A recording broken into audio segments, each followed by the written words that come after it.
আজকে একটা অত্যন্ত ক্রান্তিকালে আমরা কিন্তু বাস করছি এখন, এবং এই ক্রান্তিকালটা হচ্ছে যে একটা ভয়াবহ একটা ফ্যাসিবাদী অবস্থান থেকে, একটা শাসন থেকে আমরা একটা গণতান্ত্রিক শাসনে যাওয়ার জন্যে একেবারে তৈরি হয়ে আছে। গোটা দেশের মানুষ এখন সেইটাই চায় যে অতি দ্রুত যেন তারা একটা গণতান্ত্রিক পরিবেশে ফিরে যেতে পারে। কিন্তু এখন পর্যন্ত 7 মাস আমরা সেই জায়গায় যেতে পারিনি, কারণ আমরা দেখছি যে নতুন একটা সরকার, অন্তর্বর্তীকালীন সরকার, আমরা তাকে সমর্থন দিয়েছি। তারা চেষ্টা করছেন অতি দ্রুত কিছু কাজ শেষ করে এই নির্বাচনের দিকে যাওয়ার। কিন্তু এর মধ্যেই কতগুলো সন্দেহের সৃষ্টি হয়েছে মানুষের মধ্যে।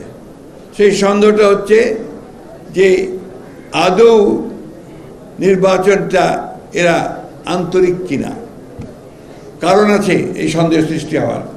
তার মধ্যে গতকালই একটা খবর বেরিয়েছে, নিশ্চয়ই আপনারা দেখেছেন, যে স্থানীয় সরকার উপদেষ্টা যিনি আছেন তিনি বলেছেন ফ্যাসিস্টদের লোকেরা যদি কেউ মাপ চেয়ে নির্বাচনে অংশ নিতে চায় তাহলে তারা অংশ নিতে পারবে। এটা কি আপনারা মেনে নেবেন? তোমরা এটা মানবে? এর থেকে এটাই প্রমাণিত হয়েছে যে তারা এখন তাদের নিজেদের স্বার্থে ওই ফ্যাসিস্টদেরকেও তারা জায়গা দিতে চায়। আমি কথাটা এই জন্যই তুললাম, যেটা অনেককেই দেখলাম, আমি আপনারা ঠিক খেয়াল করেননি।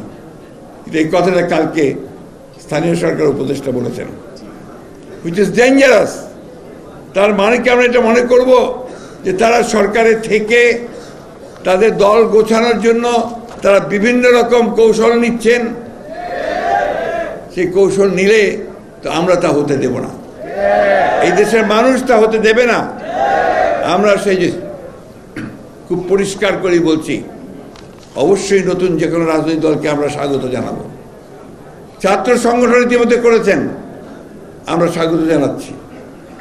যখনই দল তৈরি করবেন স্বাগত জানাবো।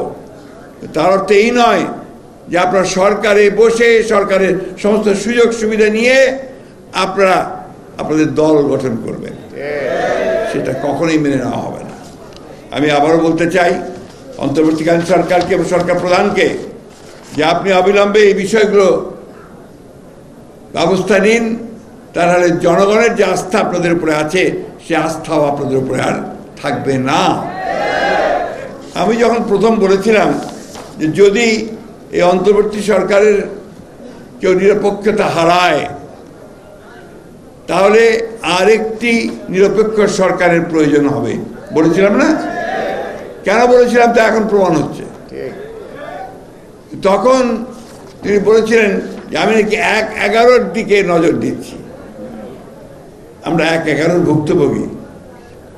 1-11 যারা তৈরি করেছে তারা টিকতে পারেনি মানুষের কাছে।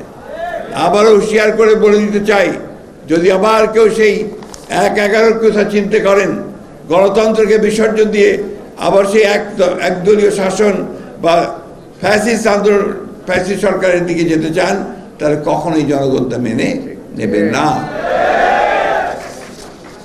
আমি ছাত্রদের উদ্দেশ্যে একটা কথা বলতে চাই, আমাদের ছাত্রদল ছেড়ে বলছে একটা কথা আমাদের সবসময় মনে রাখতে হবে যে জ্ঞানের কোনো বিকল্প নেই। জ্ঞান চর্চাটাই হচ্ছে আমাদের মূল লক্ষ্য হতে হবে। তখনই আমরা অত্যন্ত ভালো দল গঠন করতে পারবো যখন আমরা জ্ঞান অর্জন করতে পারবো। আমরা গোটা পৃথিবীর ছাত্র রাজনীতির ইতিহাস জানতে পারবো, যখন পৃথিবীর রাজনীতির ইতিহাস জানতে পারবো, যখন আমরা বিভিন্ন পরীক্ষায় উত্তীর্ণ হয়ে কোয়ালিফাই করে আমরা রাষ্ট্র পরিচালনার দায়িত্ব নিতে পারবো। এই বিষয়গুলো কিন্তু আমাদেরকে সবচেয়ে বেশি গুরুত্ব দিতে হবে। কি সমস্যা বাবা? এখন এই কথাগুলো আমি বারবার এই জন্য বলছি যে আমাদের শুধুমাত্র ওই আন্দোলন, শুধুমাত্র আপনার সংগঠন এটা বললেই চলবে না। সেই সংগঠনকে শক্তিশালী করার জন্য আমাদেরকে অবশ্যই জ্ঞান চর্চাটা করতে হবে, এবং জ্ঞান চর্চাই হবে আমাদের এই প্রতিষ্ঠানের মূল কেন্দ্র। তা না হলে কিন্তু আমরা এগিয়ে যেতে পারবো না। সেই জন্যই যারা মেধাবী তাদেরকে সামনে আনতে হবে, জানতে হবে, প্রতিটি বিষয় সম্পর্কে ধারণা থাকতে হবে।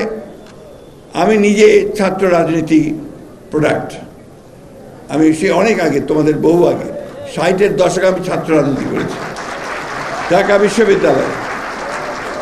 আমাদের সময়ে আমাদের সংগঠন সেল তৈরি করতে, স্টাডি সেল, পড়াশোনার জন্য সেল গঠন করা হতো।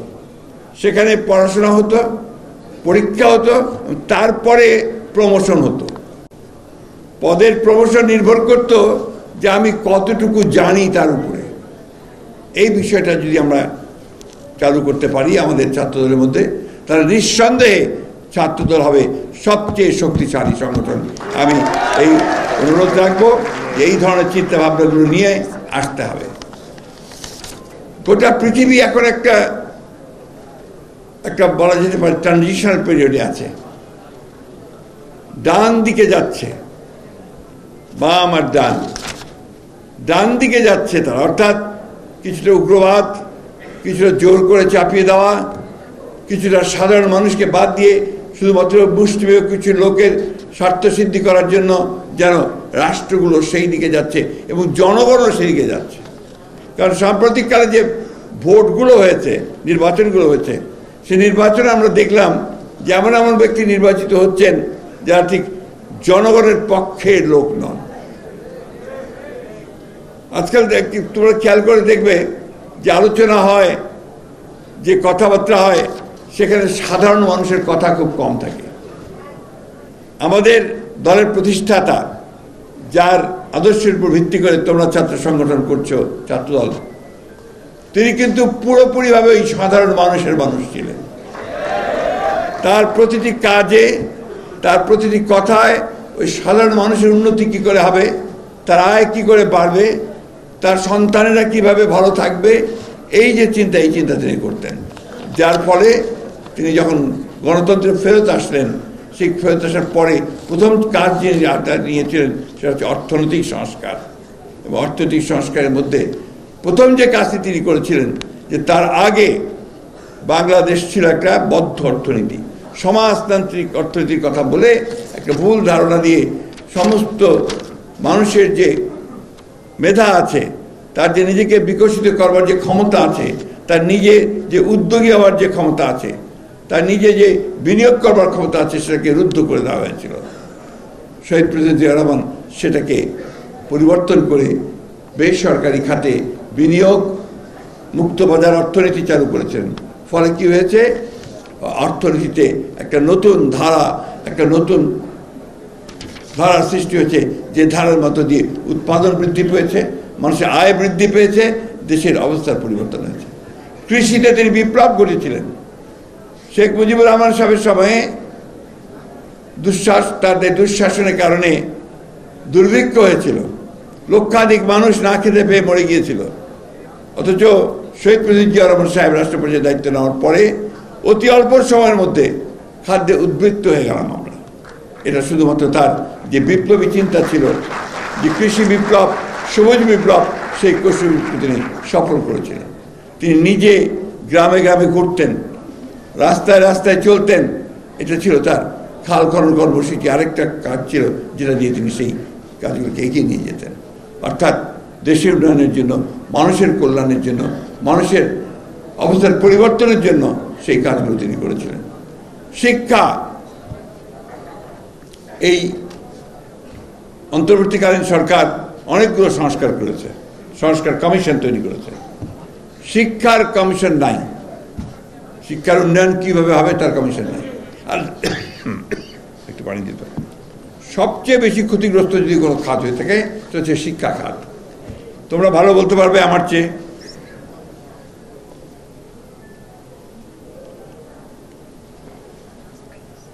আমাদের ছেলেরা এখন এমবিবিএস পাশ করে বিদেশে সরাসরি ভর্তি হতে পারে না, কারণ তারা মনে করে যে এখানে এমবিবিএস পাস, যেটা এমবিবিএস পড়াশোনা হয় সেটা সঠিক হয় না।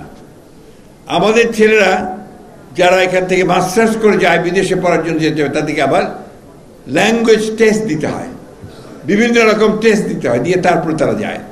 অথচ এর আগে ছিল এই বিষয়গুলো ছিল না, কারণ শিক্ষার ব্যবস্থাটা এমন ছিল যাতে করে সত্যিকার অর্থেই একটা ছাত্র সেজন্য সর্ব বিষয়ে একটা পারদর্শিতা অর্জন করতে পারে, সেই কাজগুলো তারা করেছিল। এবং এটাকে কতদূর গুরুত্ব দিয়েছিলেন শহীদ প্রেসিডেন্ট জিয়া রহমান। তিনি মেধাবী ছাত্রদের নিয়ে সমস্ত প্রতিষ্ঠান থেকে তিনি জাহাজে করে সমুদ্র দেখতে নিয়ে গিয়েছিলেন। সমুদ্র শুধু দেখার জন্য নয়, ওইখানে বসে যে সমুদ্রের নিচে কি সম্পদ আছে, সমুদ্র যে কি একটা বিশাল একটা অঙ্গন ক্ষেত্র, যেখান থেকে বাংলাদেশের অর্থনীতির পরিবর্তন হতে পারে, যেটাকে এখন বলা হচ্ছে যে ব্লু ইকোনমি বলা হচ্ছে না, এই ব্লু ইকোনমির মূল হচ্ছে এই সমুদ্র। সে কবে, সেই ৭৮ সালে, ৭৯ সালে, ৮০ সালে শহীদ প্রেসিডেন্ট জিয়া রহমান সেটা দেখেছিলেন। এই জন্যই তাকে আমরা বলি যে ক্ষণজন্ম একজন নেতা, যিনি ভবিষ্যৎ দায়িত্ব। আজকে আমি ছাত্রদলকে বলবো, আমি আমাদের ভারপ্রাপ্ত চেয়ারম্যান তারেক রহমান সবকেও বলবো, উনিও চেষ্টা করেছেন এর আগে অনেকবার, বিভিন্নভাবে অনেক যে কক্সবাজার নিয়ে গেলেন একবার বহু আগে, সেখানে তিনি ছাত্রদলকে নিয়ে বসেছিলেন। আমরা বলবো যে উনি যদি দেশে ফিরে আসবেন যখন, তিনিও নিশ্চয়ই যখন দায়িত্বপ্রাপ্ত হবেন, তিনিও আমাদের মেধাবী ছাত্রদেরকে সঙ্গে নিয়ে এই ধরনের কর্মসূচি নেবেন, সেই কথা আমি একটা কথা আমি তোমাদেরকে বলতে চাই। তোমাদের উপরে আমাদের ভারপ্রাপ্ত চেয়ারম্যান কিন্তু অনেক আস্থা রাখেন। আস্থা রাখেন এই জন্যে যে তোমরা হচ্ছে ভবিষ্যৎ, তোমরা হচ্ছে রিক্রুটিং গ্রাউন্ড। বিএনপি তখনই শক্তিশালী হবে যদি ছাত্রদল শক্তিশালী হয়। বিএনপি তখনই মেধাবী সংগঠন হবে যদি ছাত্রদল একটা মেধাবী সংগঠন হয়। তোমরা লক্ষ্য করে দেখবে যে এখন বিএনপিতে যারা, এই যে তোমাদের বকুল ভাইরা থেকে শুরু করে যারা আছেন, সমস্ত কিন্তু ছাত্র দলের প্রোডাক্ট। আমি নই, কিন্তু আমি ছাত্র রাজনীতির প্রোডাক্ট, কারণ তখনও ছাত্রদল তৈরি হয়নি। আমি যখন ছাত্র, তখন তো পাকিস্তান আমলে, আমি তখন ছাত্রদল তার অনেক পরে তৈরি হয়েছে, বাংলাদেশ স্বাধীন হয়েছে অনেক পরে, আমরা যুদ্ধ করেছি। একটা কথা, আমি শেষ কথা তোমাদের বক্তব্য দীর্ঘ করবো না। এই লড়াইটা আমাদের কিন্তু এখন একটা অত্যন্ত একটা ক্রান্তিকালের লড়াই এসে দাঁড়িয়েছে। এই লড়াইয়ে আমাদের সবচেয়ে বেশি প্রয়োজন ধৈর্য, টলারেন্স এবং মেধার চর্চা করা। আর একটা বিষয় যেটা আমি সবসময় বলি, যে যুদ্ধটা কিন্তু অন্য জায়গায় চলে গেছে। যুদ্ধটা কোথায় গেছে? সাইবার ক্ষেত্রে। এখন সাইবার ওয়ার, সোশ্যাল মিডিয়া, এইখানে যে যত বেশি অ্যাক্টিভ, যত বেশি তার অবস্থান, সে তত জয়লাভ করছে। আজকে এই যে আমাদের বিরুদ্ধে বিভিন্ন রকম কথা বলা হয় দলের বিরুদ্ধে, তাই না? আমরা ছাত্র দলের বিরুদ্ধে বিভিন্ন কথা বলা হয়, দেখবে যে ওরা অতি দ্রুত সেই সমস্তগুলোকে কাজ করে ভাইরাল টাইরাল করে দিয়ে মানুষের মনটাকে অন্যদিকে নিয়ে চলে যায়, ভাবে এটাই বোধহয় সত্যি, তাই তো নাকি? এই কাজটা কিন্তু তোমাদের করতে হবে। এটা তোমরা সোশ্যাল মিডিয়াতে অনেক বেশি অ্যাক্টিভ হও। শুধুমাত্র নিজেদের ছবি দিয়ে, একটা মিছিলের ছবি দিয়ে, পোস্টার দিয়ে কাজটা না করে আসল বিষয়গুলোকে নিয়ে তোমরা কথা বলতে শুরু করো। এটা তোমাদের দায়িত্ব, এটা তোমাদের দায়িত্ব। আমরা যারা বয়স্ক মানুষ, আমরা বিএনপি করি, আমরা সবাই এটা ভালো মতো বুঝিও না, কিন্তু তোমরা ওই মোবাইল সেটটা খুব ভালো বোঝো, তাই না? কি বোঝো না? না, ওইখানে লড়াইটা ওইখানে চালাও। That is the most important place. ওই জায়গায় তোমরা যদি লড়াই করতে পারো, তাহলে তোমাদের বিজয় কেউ ঠেকাতে পারবে না। তাই আমি অনুরোধ করব যে আজকে ছাত্রদল একটা নতুন একটা সুযোগ পেয়েছে নিজেকে নতুন করে তৈরি করবার। আমি শুরুটা খুব ভালো দেখলাম আজকে, সেই বলে আমি বলতে চাচ্ছিলাম যে আমার খুব ভালো লাগছে যে আজকে উত্তর দক্ষিণ স্লোগান হচ্ছে না। এটা আমার জন্য খুব আনন্দের। আমার মনে হয় যে এতদিন যে কথা বলেছি সেটা অন্তত একটা আমি দেখলাম যে ইমপ্লিমেন্টেড হয়েছে। কারণ ছাত্রদল এরা আবার উত্তর দক্ষিণ কি, তাই না?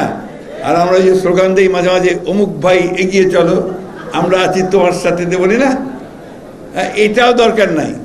আমাদের ভাই একজনই, তারেক রহমান, তাই না? আমাদের নেত্রী একজন, দেশনেত্রী বেগম খালেদা জিয়া। আমাদের দার্শনিক, আমাদের প্রতিষ্ঠাতা একজন, শহীদ প্রেসিডেন্ট জিয়া রহমান। মাঝখানে আর কোনো ভাইটাই নাই। কিন্তু ডিসিপ্লিন আছে। আজকে আমাদের ছাত্রদলের নেতা কি নাসের এবং অন্যান্য নেতা যারা আছে তাদেরকে সবসময় মেনে চলতে হবে, সব জায়গায় নেতৃত্ব মানতে হবে, অর্থাৎ একটা সুসংগত রাজনৈতিক দল গড়ে তুলতে হবে। এবং সেটা আমাদের চিন্তার মধ্য দিয়ে। পড়াশোনা করে আমরা বলবো যে কেন আমরা ছাত্রদল করি, পড়াশোনা করে বলবো যে কেন আমরা পরিবর্তন চাই, পড়াশোনা করে আমরা বলবো যে ফ্যাসিস্ট কারা আর আমরা গণতান্ত্রিক কারা, কেন গণতন্ত্রের জন্য সংগ্রাম করছি, লড়াই করছি। এটা আমরা আমাদের মেধা দিয়ে আমরা নিয়ে আসবো। আমি আর বক্তব্য দীর্ঘ করব না, তোমরা সামনের দিকে এগিয়ে যাও। তোমাদের সামনে এখন নতুন জগৎ, নতুন দিগন্ত। এই দিগন্তে তোমাদের নতুন করে অবস্থান নিতে হবে, তোমাদের ভবিষ্যৎকে তোমাদের তৈরি করতে হবে, ছাত্রদলকে নেতৃত্ব দিতে হবে ছাত্র রাজনীতির ক্ষেত্রে। এটা সবসময় মনে রাখবে।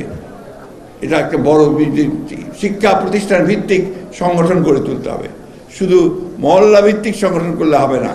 শিক্ষা প্রতিষ্ঠান ভিত্তিক সংগঠন যদি না করো তাহলে কিন্তু হবে না। ওই শিক্ষা প্রতিষ্ঠানে তোমাকে নেতৃত্ব দিতে হবে, ওই শিক্ষা প্রতিষ্ঠানের সংসদ নির্বাচনে জয়লাভ করতে হবে, ওই শিক্ষা প্রতিষ্ঠানে তুমি সাহিত্য প্রতিযোগিতায় এগিয়ে যাবা, এক্সটেম্পোর স্পিচে এগিয়ে যাবা। এই বিষয়গুলো না হলে তোমার যে বিকাশটা হবে না। আসো, আমরা ছাত্রদলের নেতৃত্বে সেই জিনিসগুলো দেখতে চাই। যখন তারা এই ধরনের কোনো কর্মসূচি নেবে, আমি মনে করবো যে সেটা জাতির জন্যে, আমাদের ভবিষ্যতের জন্য সবচেয়ে বড় হবে। কারণ তোমরাই তো হচ্ছে ভবিষ্যৎ, তোমরা এই দেশের সমস্ত কিছু তৈরি করবে। চাকরিতে বলো, রাজনীতিতে বলো, অর্থনীতিতে বলো, ব্যবসা বাণিজ্য প্রসারের ক্ষেত্রে বলো, তোমাদেরকেই সেই নেতৃত্বটা সামনে নিতে হবে। আমি সব শেষে আবারও ছাত্রদলের যে সাফল্য সেটা কামনা করছি, আর এই প্রত্যাশা করছি যে ছাত্রদল বিএনপিকে নেতৃত্ব দেবে, এইভাবে সে তৈরি হবে, এইভাবে সে নেতৃত্ব তৈরি হবে। এই কথা বলে তোমাদের এই আজকে সফল হোক, মহানগরের ফর্ম বিতরণ সফল হোক।